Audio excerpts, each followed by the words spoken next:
Just let him go. We don't need to be here today. What have you got to lose? This case is not about a dollar.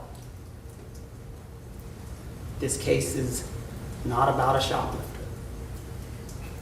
This case is about a father who sees a gun pointed at his son and had to make a decision. Well, those two statements captured the main questions jurors were left with to answer this Monday evening. The prosecution arguing this case was about the choice to chase 14-year-old Cyrus Carmack-Belton over what they believed was a $1 bottle of water. But on the other side, the defense insisted this was about a father making a split-second decision after believing his son was threatened with a gun. News 19's Kiki Gushu has been inside the Richland County Courthouse all day and is breaking down the key moments from closing arguments. We're waiting on a verdict here at the Richland County Courthouse in the state of South Carolina versus Rick Chow murder trial. But before the jury began deliberating today, they heard two very different versions of what happened the night 14-year-old Cyrus Carmack-Belton was shot. Now, the prosecutor spent their closing arguments asking jurors to focus on what they called a simple question. Why were two grown men chasing a 14-year-old boy over what they believed was a $1 bottle of water? Now, the state repeatedly returned to four numbers: 114 pounds, 130 yards, 21 grams, and $1. They argued Cyrus was a child who was running away, that the Chows had surveillance cameras, facial recognition software, and the ability to call the police, but they still chose to chase him instead.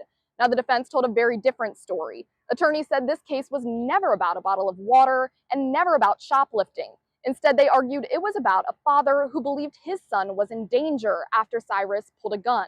They told jurors the law allows people to act on what they reasonably believe is happening in the moment, even if they turned out to be wrong. Now, throughout the morning, both sides repeatedly referenced Andy Chow's testimony from Friday, which became the centerpiece of their closing arguments. At the end of the morning, prosecutors told jurors this case was about product over people and pointed out Andy never apologized and looked over at the lawyers for advice during his testimony. The defense told them it was about a father forced to make a split-second decision to protect his son. The jury is now deliberating, and I'll be here at the Richland County Courthouse to bring you any updates as soon as a verdict is reached. All right, Kiki, thank you so much. And as the jury deliberates, our very own News 19's Whitney Sullivan sat down with defense attorney Lacey Thompson, talking about those closing arguments in more detail. Have another listen. What is the value of a human life?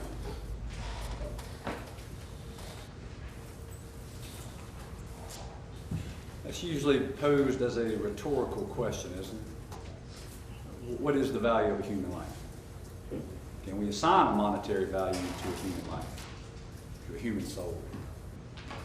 Can we put a price on it like we can a bottle of water, or a bottle of motor oil, or a lampshade, or a fishing boat? Is that possible? Are some lives worth more than others? These are philosophical questions that people have been wondering aloud for ages. Do you remember that feeling of being a teenager? You remember what it was like when your body was new and shiny? You remember that? Remember time before work and bills and all the responsibility, being responsible for other people? You remember that feeling?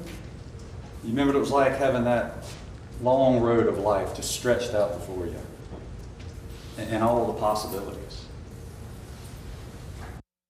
Again, you just heard a part of the closing statement from Dale Scott representing the state of South Carolina. Now, one of the questions that I have as well is I've been rethinking everything that he said. His closing argument was about an hour, give or take. Do you think that the prosecution did a good job of connecting their argument with the evidence? I don't think they did. I think he really just got lost in some of his notes and missed their mark. Mm-hmm. He started off so strong, and I think he really pulled the jury in. He pulled me in with the stories he was telling and talking about being a 14-year-old boy. But then I think he missed the mark. Same thing when they had that rebuttal at the end. Again, that they missed their mark, and they were even saying things that weren't said by the defense. They were saying the defense made Cyrus refer to him as a thug. I had not heard that at all. I mean, if somebody heard that, please let me know, because I never heard them refer to him that at all. What I heard from the defense in opening and in closing was that this case was very sad, and it was tragic, and it is tragic, and it is a tragedy. I've not once heard them talk about Cyrus in that way, so I felt that was kind of a low blow, kind of like yelling at Andy at the end, Dale, when he was cross-examining him, a low blow, unnecessary. I didn't like that, but I think they were just kind of lost with things and just stumbling and mumbling, and then said these things that didn't even come out in the case. And of course, News 19 is here for you, and we are making sure that you can follow along every step of the way when it comes to developments on this case, with comprehensive coverage across all of our platforms. To stay up to date, download this free News 19 app by scanning the QR code right here on your screen. That way you can watch live coverage, get those breaking updates and daily recaps anytime and anywhere. And if you would like to catch up on our coverage from the past week, you can also find that all of our reporting is available, including those courtroom recaps on WLTX.com.